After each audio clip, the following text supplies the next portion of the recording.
My kids asked for more BRIO train tracks. So I went to the store and bought some, and the price was just no. Some of them were just plastic. And I remember thinking, wait, I could literally print this. Hey, I'm Diaz. This is how I make tech fit my life. And this is why I bought a 3D printer again. 5 years ago, I actually owned a 3D printer, but life was different. We had a small apartment. My office and the printer were in the same room. It was loud. It produced heat. And when our second child was on the way, the office became a bedroom.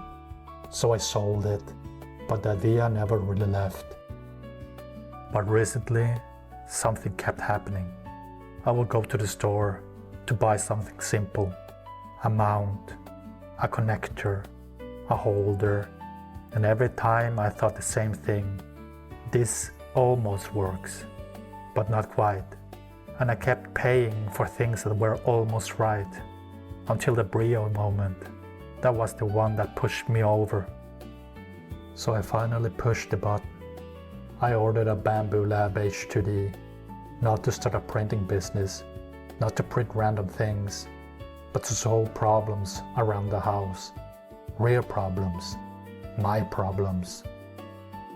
The first thing I printed was obvious, a BRIO train track. The exact problem that started all of this. I watched the layer build up, and when it was done, I connected to the existing track. It fit. My youngest son picked it up, looked at it, and just kept playing, like it was always there. That moment made the whole thing worth it. And then I couldn't stop. My kids have a farm game they love. So I printed 4 cows, 4 pigs, 4 chickens, 4 horses. They play with them every day. Then I printed Tetris, a full physical Tetris set. They didn't know what it was at first. Now they love it. These are things that exist because I made them, not because I bought them. That feels different. But I'm just getting started. My Ryobi tools need proper holders.